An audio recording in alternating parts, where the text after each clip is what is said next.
Hi అండి, welcome to మమ్మకారపు రుచులు. ఈరోజు మన రెసిపీ వచ్చేసి ఆనియన్ పచ్చడి అండి. చాలా టేస్టీగా ఉందండి.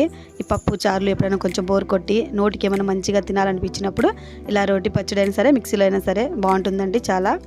దీనికోసం నేను మొదట 1.5 టీ స్పూన్ అంతా ఆయిల్ వేసుకొని 1 టీ స్పూన్ జీలకర్ర, ఒక 1/2 టీ స్పూన్ ఆవాలు, ఒక 1/2 టీ స్పూన్ అంతా మెంతులు వేసానండి. ఇవి కొద్దిగా ఫ్రై చేసుకుందాము.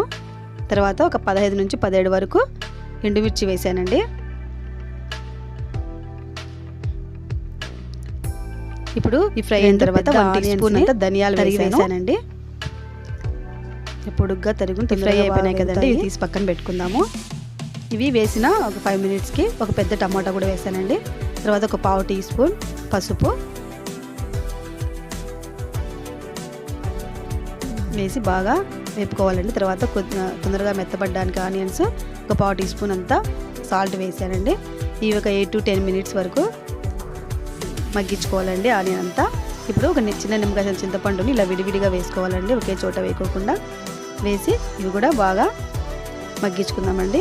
ఆనియన్స్ మగ్గేటప్పటికి చింతపండు కూడా బాగా మెత్తబడుతుంది. ఇలా అంతా ఫ్రై చేసుకోవాలండి.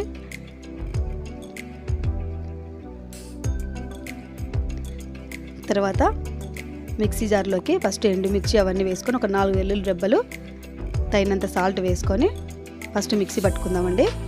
తర్వాత ఆనియన్ అంతా వేసుకొని కొంచెం బరకగానే పెడదామండి, మరీ మెత్తని పేస్ట్లా కాకుండా. ఇప్పుడు దీనికి పోపు పెట్టుకుందామండి.